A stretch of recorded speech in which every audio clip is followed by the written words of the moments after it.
Assalamualaikum warahmatullahi wabarakatuh. Alhamdulillahilladzi ja'ala hadhil ummata khaira ummatin ukhrijat linnas wa anzala 'alaiha kitabahu khairan minhajin wa nibras.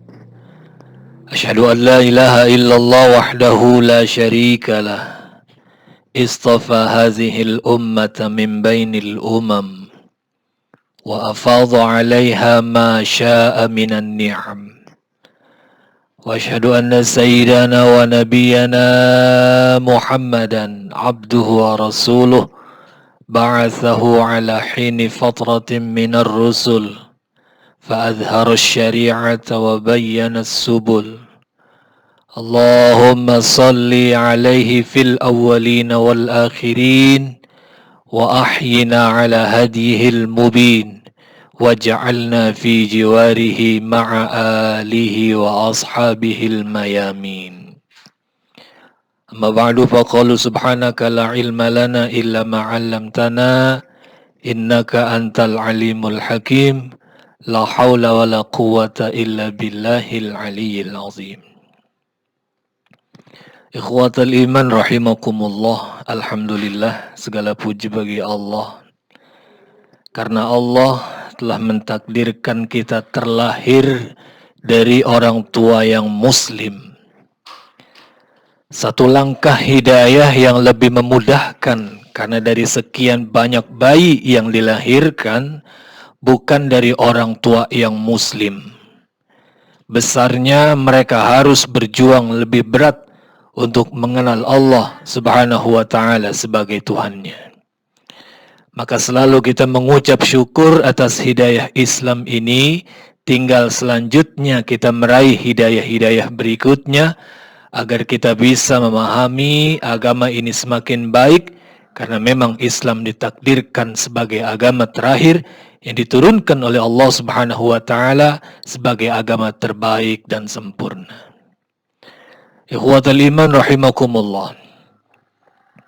Islam ini berbeda dengan agama-agama lain dan agama-agama yang terdahulu. Islam hadir menyempurnakan ajaran-ajaran agama samawi sebelumnya. Agama ini hadir di akhir zaman karena sejatinya memang yang paling pas, karena mampu menjawab tantangan zaman. Kalau kita semuanya cukup paham dengan agama ini.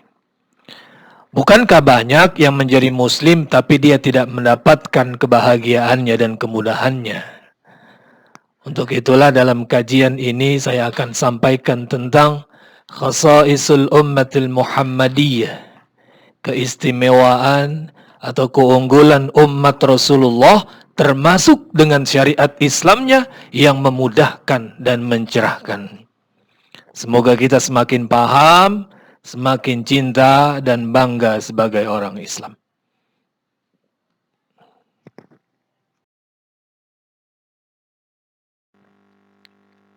Ikhwatal iman rahimakumullah.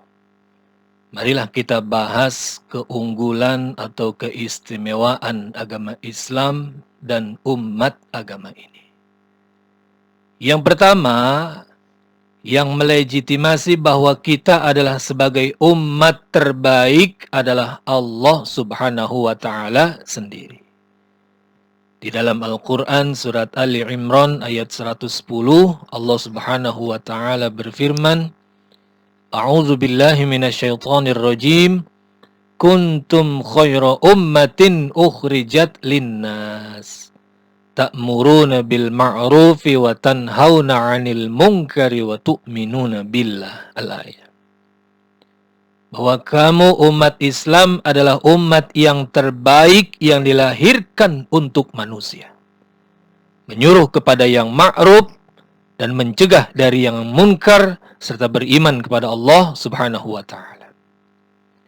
Ikhwatal iman, dalam ayat ini Level terbaik itu baru akan terwujud kalau kita senantiasa melaksanakan amar ma'ruf nahi munkar.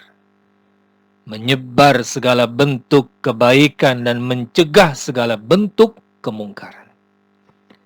Kalau setiap orang sadar dan mau melakukan ini, maka nyata kita akan meraih derajat yang mulia ini. Dan kata kunci yang membuat kita mau dan terus-menerus melakukan itu, karena kita memiliki iman. Nah, iman inilah yang membuat sesuatu yang berat itu jadi terasa ringan. Imanlah yang membedakan ketika ada orang mengeluh melakukan perintah dari Allah Subhanahu wa Ta'ala, dia lanjut saja dengan penuh ketaatan. Imanlah yang membuat orang yang takut jadi berani. Imanlah yang mendasari semua kebaikan kita itu dan meyakininya akan dibalas oleh Allah Subhanahu wa Ta'ala dengan surganya, insyaallah. Ini yang pertama.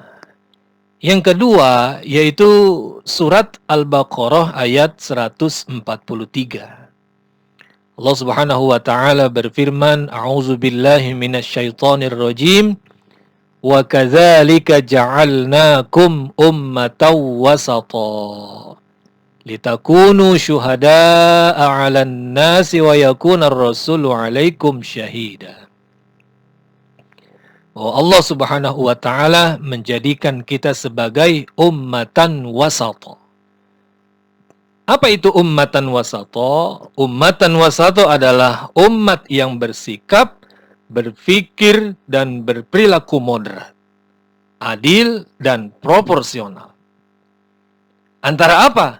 Antara kepentingan material dan kepentingan spiritual, antara ketuhanan dan kemanusiaan, antara masa lalu dan masa yang akan datang, antara akal dan wahyu, antara individu dan kelompok, antara realisme dan idealisme, dan antara orientasi duniawi dan orientasi ukhrawi. Inilah contoh-contoh dari kemoderatan itu. Kita nggak disuruh boros, tapi juga kita nggak boleh pelit. Dalam agama lain ada yang melarang menikah bagi pemeluknya, tapi di sisi lain dalam budaya sekuler membebaskan pergaulan seks saking bebasnya bahkan sampai sesama jenis. Tapi Islam membolehkan menikah. Bahkan kalau memang harus lebih dari satu, hanya dibatasi sampai 4. Indah bukan moderasi itu? Dan itulah Islam. Ikhwatal iman. Nah karena itu ayat yang ketiga, yaitu tentang keistimewaan ini adalah surat Al-Maidah ayat 3, di mana Allah Subhanahu wa Ta'ala berfirman, A'udzu billahi minasyaitonir rajim, Al-yawma akmaltu lakum dinakum wa atmamtu 'alaikum ni'mati wa raditu lakumul Islam madina. Pada hari ini telah kusempurnakan untuk kamu agamamu dan telah kucukupkan kepadamu nikmatku dan telah kuridhoi Islam itu jadi agama bagimu. Ikhwatal iman. Islam ini adalah agama yang terakhir, yang telah disempurnakan oleh Allah Subhanahu wa Ta'ala. Semua hal-hal pokok dan mendasar sudah ada di dalam agama ini. Tinggal kita sekali lagi mencintai, mempelajari, memahami, mengamalkan, dan bangga kita sebagai muslim.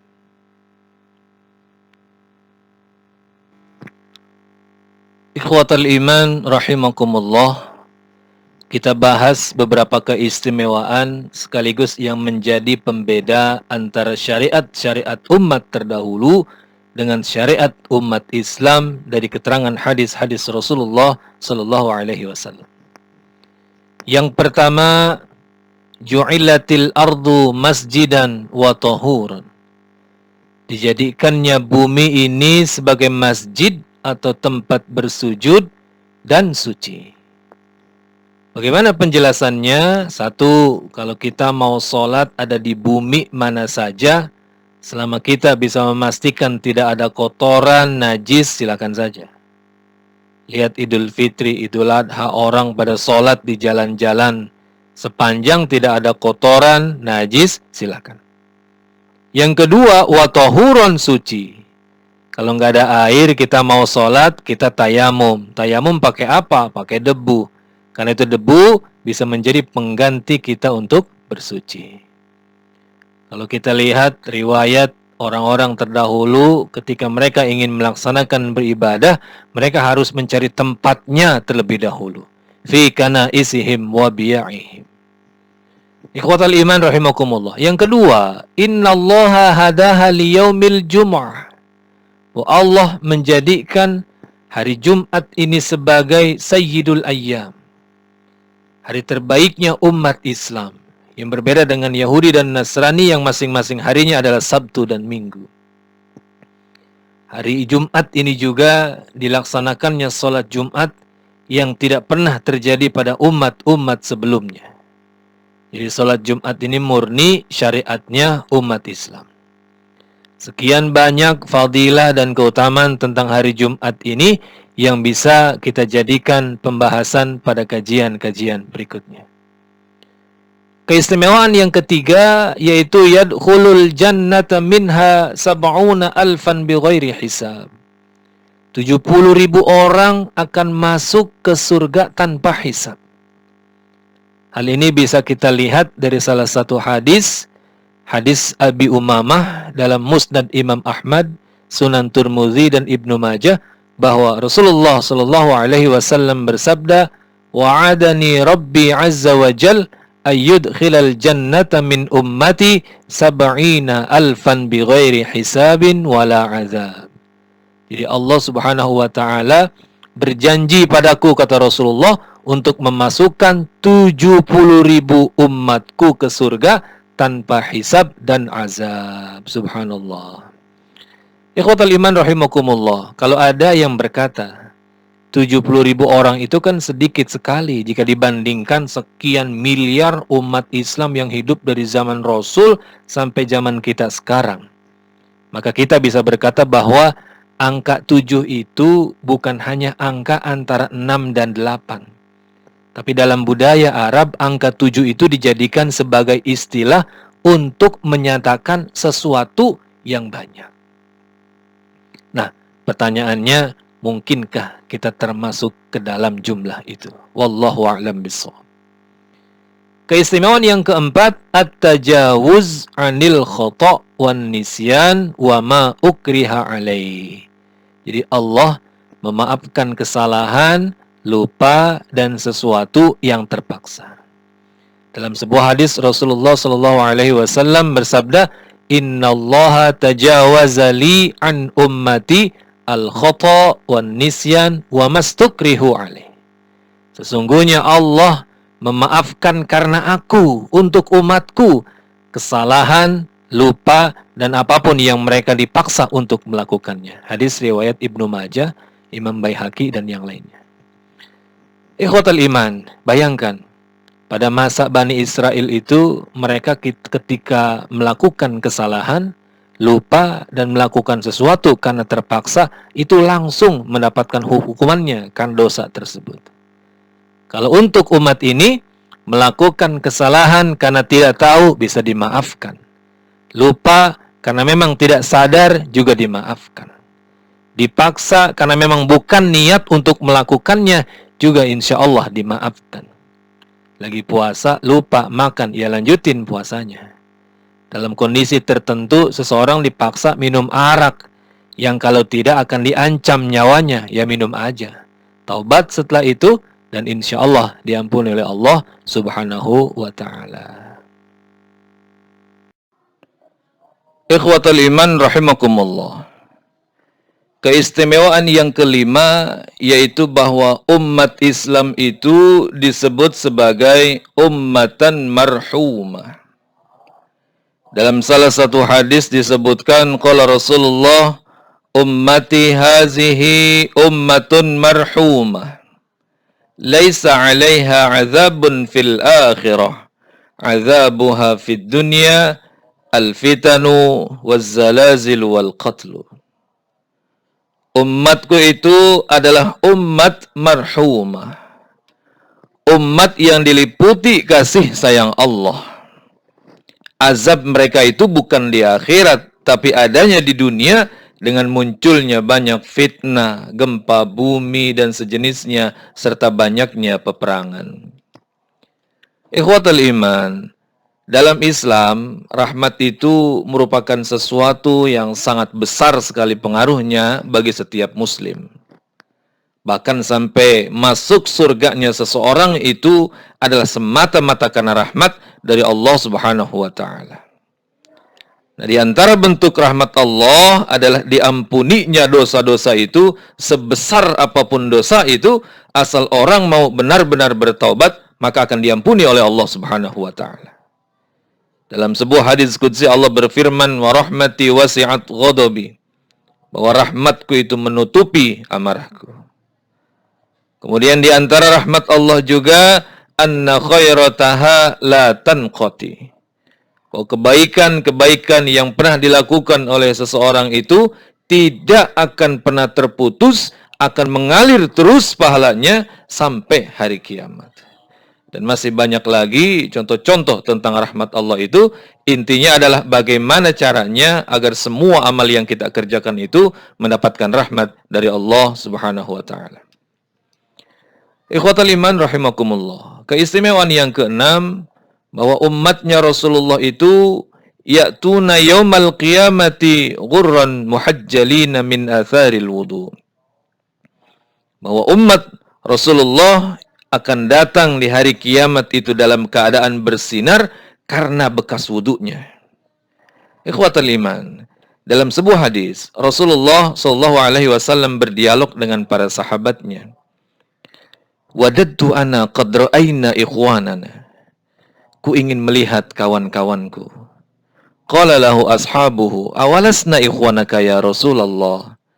Para sahabat berkata, bukankah kami ini adalah kawan-kawanmu ya Rasulullah? Qala, Nabi bersabda, antum ashabi wa ikhwanuna allazina lam ya'tu ba'du. Kalian itu adalah sahabat-sahabatku, sedang kawan-kawanku ini adalah yang datang setelahku. Sahabat berkata, faqalu, kaifa ta'rifu man lam ya'ti ba'du min ummatika ya Rasulullah? Bagaimana engkau bisa tahu mereka adalah kawan-kawanmu ya Rasulullah? Kemudian Rasul menjawab, innahum ya'tuna ghurran muhajjalina minal wudu. Bahwa mereka akan datang dengan keadaan bersinar muka, tangan dan kakinya karena bekas wudu. Hadis diriwayatkan oleh Imam Muslim. Mudah-mudahan kita termasuk ke dalam umatnya Rasulullah yang berada dalam kondisi tersebut. Amin ya Allah ya Rabbal Alamin. Ikhwatal iman rahimakumullah. Keistimewaan berikutnya adalah inna ta'una syahadatun liman usiba bihi min ummati. Jadi yang wafat karena penyakit ta'un itu dihitung sebagai mati syahid di hadapan Allah Subhanahu wa taala. Kalau pada masa Bani Israel dan orang-orang yang lain itu, bahwa orang yang kena penyakit ta'un itu dianggap sebagai kotoran dan siksaan. Tapi tidak dengan umatnya Rasulullah. Bahwa yang meninggal disebabkan karena penyakit ta'un itu menjadi syahid di sisi Allah Subhanahu wa taala. Karena itu kita juga berdoa, semoga yang wafat karena wabah COVID-19 ini dijadikan juga sebagai syahid oleh Allah Subhanahu wa taala. Ikhwatal iman rahimakumullah. Perbedaan sekaligus keistimewaan yang dimiliki oleh umat Rasulullah selanjutnya adalah terkait dengan masalah umur dan amalannya. Rasulullah sallallahu alaihi wasallam bersabda, a'maru ummati ma baina sittin ila sab'in. Jadi umur umatku itu berkisar antara 60 sampai 70 tahun. Wa qalilun man yujawizu dzalik. Dan sedikit orang yang umurnya melebihi di atas itu. Kalau dibandingkan dengan umur umat-umat sebelumnya, maka akan sangat jomplang sekali. Karena sebagian umur umat terdahulu itu mencapai ratusan bahkan sampai ribuan tahun hidupnya. Sebuah kuantitas hidup yang kita nggak bisa membayangkan. Tapi hemat saya, usia 60 sampai 70 tahun itu juga sebetulnya sangat cukup.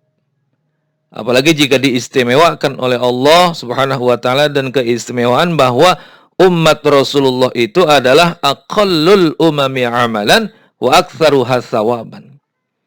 Umat yang amalannya sedikit tapi bisa meraih ganjarannya yang besar, bahkan sangat besar. Perhatikan misalnya, di malam Lailatul Qadar, ibadah di malam ini lebih baik daripada 1000 bulan. 2 rakaat sholat sunnah fajar lebih baik dari dunia dan seisinya.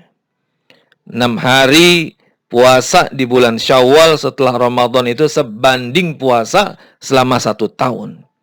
Dan masih banyak lagi ibadah-ibadah yang lain yang ganjarannya tidak terkira. Belum lagi kalau kita berada di Masjidil Haram dan Masjid Nabawi. 1 kali sholat di Masjid Nabawi sebanding dengan 1000 kali di luar Nabawi. Dan lebih luar biasa lagi, sekali sholat di Masjidil Haram sebanding dengan 100.000 kali sholat di luar Masjidil Haram. Jadi kalau kita hitung-hitungan, maka ibadah secara maksimal untuk usia 60 atau 70 tahun itu bisa jadi melebihi ibadahnya orang-orang yang ratusan bahkan sampai ribuan tahun hidupnya. Ikhwatal iman, di samping pelipat gandaan amal ibadah yang kita lakukan, syariat ini juga memudahkan sebetulnya. Memudahkan kita semua jika dibandingkan dengan yang dialami oleh umat-umat sebelumnya. Misalnya, yang pertama, bila pakaian seorang Bani Israel itu terkena najis, maka cara menyucikannya adalah dengan memotong bagian yang terkena najis itu. Kalau kita cukup dibersihkan air sampai najisnya hilang. Yang kedua, ketika ada perempuan dari Bani Israel yang sedang mengalami haid atau menstruasi, maka nggak boleh makan dan tinggal di rumah. Harus dipisahin. Kasihan tuh perempuan. Kalau syariat kita kan nggak. Jangankan makan, istimta saja masih dibolehkan madunal farji selain daripada kemaluan. Yang ketiga, ketika seorang Bani Israel misalnya melakukan tindak pidana pembunuhan, maka satu-satunya cara hukuman yang diterapkan adalah dengan melaksanakan hukuman mati itu. Termasuk juga bentuk pertaubatan dari perilaku syirik mereka itu dengan cara membunuh dirinya. Jadi masih banyak lagi sebetulnya syariat-syariat mereka yang menurut ukuran kita itu sangat memberatkan. Nah, ikhwatal iman rahimakumullah. Allah ini telah memberikan kemudahannya pada syariat kita. Maka masihkah kita menganggapnya berat, padahal sudah menjadi yang termudah dan yang terbaik.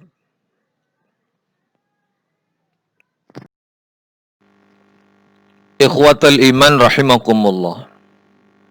Kekhususan dan keistimewaan berikut adalah hadis Rasulullah sallallahu alaihi wasallam, innallaha yab'atsu li hadhil ummah ala ra'si kulli mi'ati sanatin man yujaddidu laha dinaha.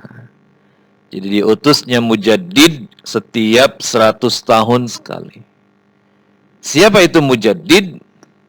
Mujaddid adalah ulama yang diutus Allah untuk melakukan perbaikan terhadap ajaran agama ini. Yang bisa jadi selama kurun waktu sebelumnya ini telah terjadi penyimpangan atau kekeliruan atau bahkan hal-hal yang butuhkan ketika itu. Disinilah fungsinya mujaddid. Dan mujaddid tidak hanya satu orang. Al-Hafiz Ibnu Hajar dalam kitab Fathul Bari juz 13 beliau berkata, la yalzamu ayyakuna fi ra'si kulli mi'ati sanatin wahidun faqat. Jadi mujaddid itu tidak mesti satu orang. Fa inna ijtima'as sifatil muhtaj ila tajdidiha la yanhasiru fi naw'in min anwa'il khair. Karena perbaikan yang dibutuhkan itu tidak terbatas pada satu kebaikan, apalagi cuma dilakukan oleh satu orang. Ikhwatal iman, inilah mungkin cara Allah mengutus hambanya untuk kebaikan agama ini, di saat memang sudah tidak mengutus Nabi dan Rasul lagi. Kemudian keistimewaan berikutnya adalah ikhtisasuha bil lughatil arabiyyah. kita umat Islam punya bahasa yang istimewa, yaitu bahasa Arab. Bukan di sini untuk menjelaskan detailnya keistimewaan bahasa ini, tapi bahasa Arab adalah bahasa diturunkannya Al-Quran. Semua orang di dunia ini dengan latar belakang apapun, kalau membaca Al-Quran ya pasti pakai bahasa Al-Quran, bukan dengan bahasanya. Termasuk juga bacaan-bacaan salatnya yang tak satu pun menggunakan bahasa negaranya.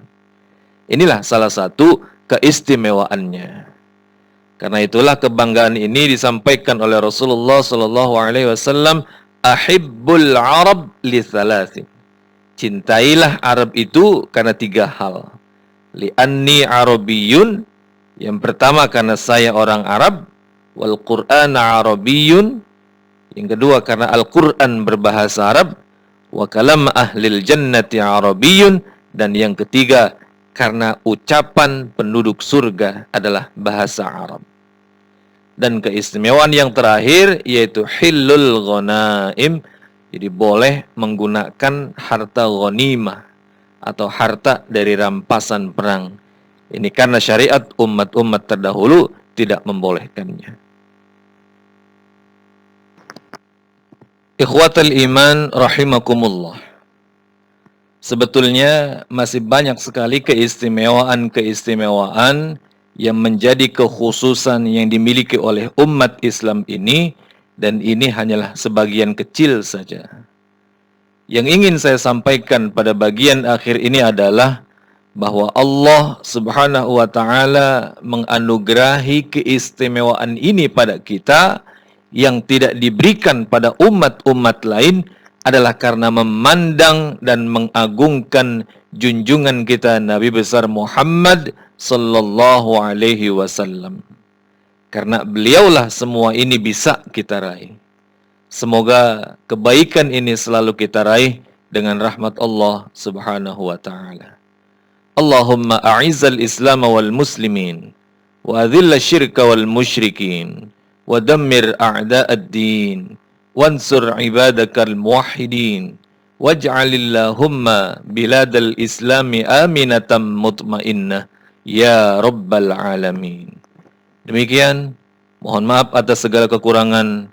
Hadani Allah wa iyyakum ajma'in. Wassalamualaikum warahmatullahi wabarakatuh.